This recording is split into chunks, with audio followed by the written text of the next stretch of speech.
In the midst of this coronavirus slash COVID-19 pandemic slash crisis, President Trump eagerly wants to reopen the economy.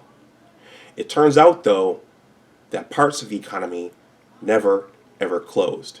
And in this video, I want to acknowledge and salute our blue collar tradesmen and workers.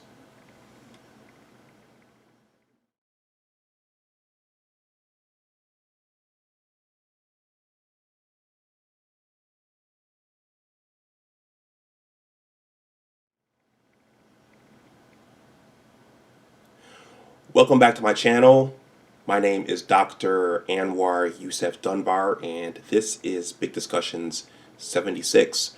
First of all, please like this video, please share it, and please subscribe to my channel.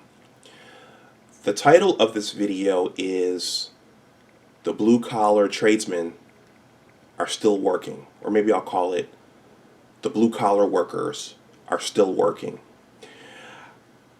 Over on my blogging platform, the Big Words blog site, there's a lot of career and education related content over there, some of which I wrote, some of which was contributed by guests and contributed posters. But if you go over there, if you're curious and you go over there and you go to the search box and you type in education or careers, you're going to see a host, vast numbers of articles and blog posts just come up. And I've been meaning, one of my goals over here is to talk about education and careers and what I learned about careers after all my years of schooling, and things I might do differently and things that I wish that I knew years ago before I made my career choices.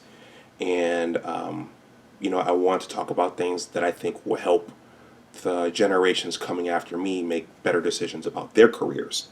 So careers are an important topic and an important discussion area.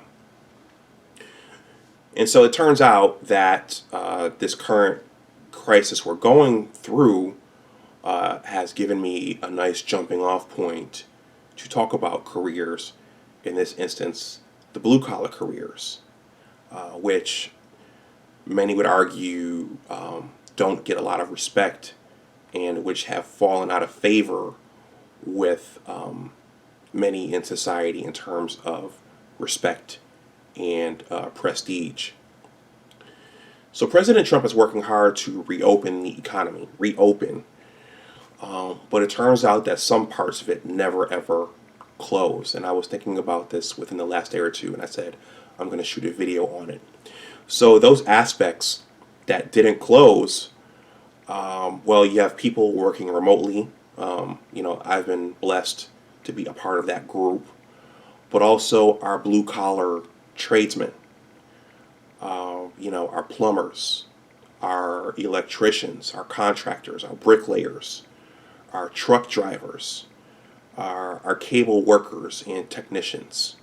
When I look out the window here, I live right next to the metro, so the trains are still coming in and out. And when I look down at the street over there, the buses are still going by.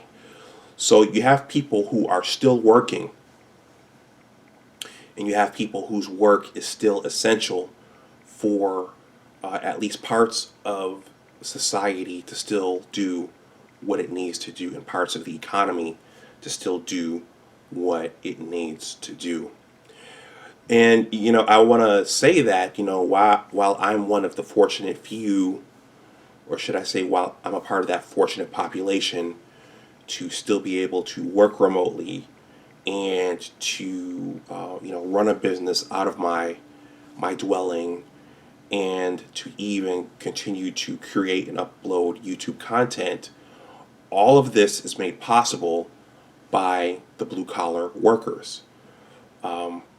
The internet, our internet service, there are lines running outside that these signals are running along. There are towers out there that are transmitting the signals, other signals that we need for our cell phones and all kinds of gadgets. The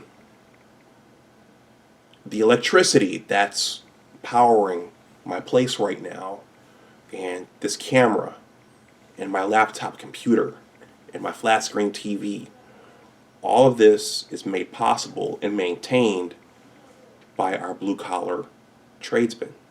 And if these things go down, those are the people that we're going to call.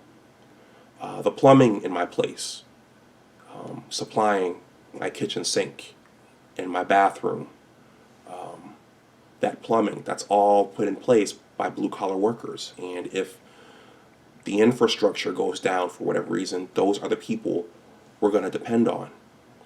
So our blue collar workers are very, very, very important people.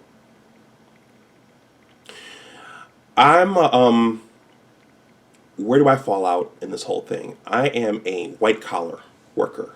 So I have a bachelor's degree and a PhD, which I've discussed on this channel and which I discuss over on my science channel. So I'm a white collar worker. I sit in an office and write reports, read reports, and go to meetings. But even that is dependent upon our blue collar workers. I take the metro to work, and all of those computer systems and the electricity and the information technology and everything, every computer interface and every time we send in an email off-site, all of that's dependent upon our blue collar workers. I was encouraged by both parents to go the white collar route, and I didn't start learning about what a blue collar career was until after I launched into my white collar education. I'm not saying that I don't appreciate my white collar education, and I'm not saying that I'm ungrateful to my parents for encouraging me to go the white collar route. In my Father's Day blog post from 2018, I actually talk about this.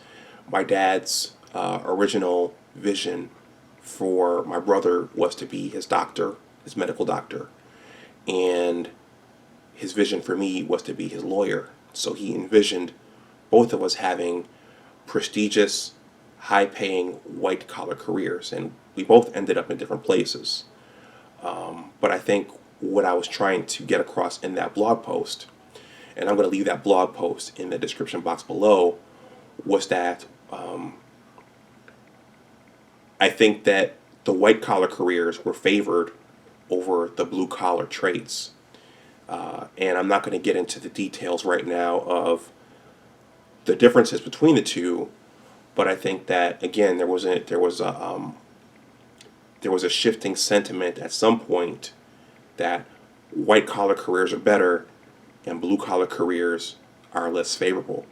And that's interesting considering that society cannot survive without the blue collar careers and our blue collar career tradespeople.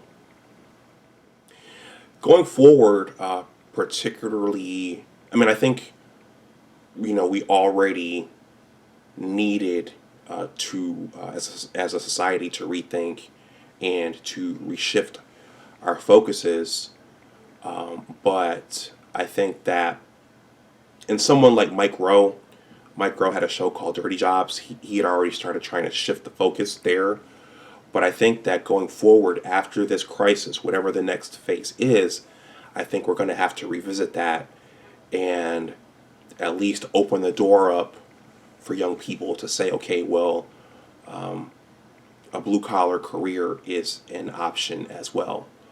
You don't have to go into significant debt for it in most cases, and the schooling is less, the pay is robust, and you can start doing it with only a certain amount of training. It took me about 10 years to finish my schooling, and that's with a research background. That's for a research background in the biomedical sciences. For a medical doctor, I think it's similar. you're in school in total for about 8 to 10 years, and you don't start making your money until later. And a lot of the white collar careers, it takes a while to get the training and then to get up and running. And then you have, if no one has saved for your college schooling, you have a debt load to pay off at the end. And it's not that way so much for the blue collar careers. So I think we're going to have to rethink what we're emphasizing to young people, and kind of change the narrative a little bit, and to say that it's okay to be a plumber and a truck driver and an electrician and an engineer or a mechanic. It's okay to do these things. These things have value, and our society would shut down without all of these people. And then I think the last thing I will say in this video, and I'm going to close with this, is that having those skills, those abilities to fix things and build things, those are critical. Those are critical skills even for a white collar person. If you can fix things yourself, you can save yourself some money and create a level of self-sufficiency. But also, one thing that you hear is that from the women, women have a high respect for a man who can fix things around the house, or who can do renovations around the house, or who can change out things themselves around the house without having to call someone to do it.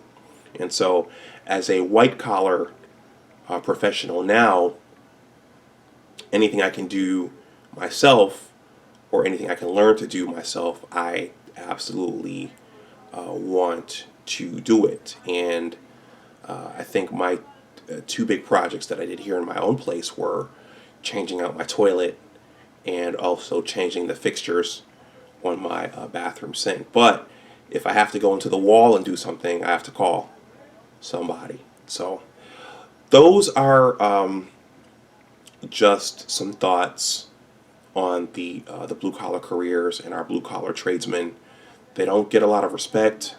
They don't get a lot of shine, but society would literally grind to a screeching halt without these people. So I want to salute our blue collar tradesmen and our blue collar workers. And let me know what you think in the comments section below. Please like this video, please share it, and please subscribe to my channel. And as always, remember that your attitude determines your altitude. Take care, and I'll talk to you the next time. Bye-bye.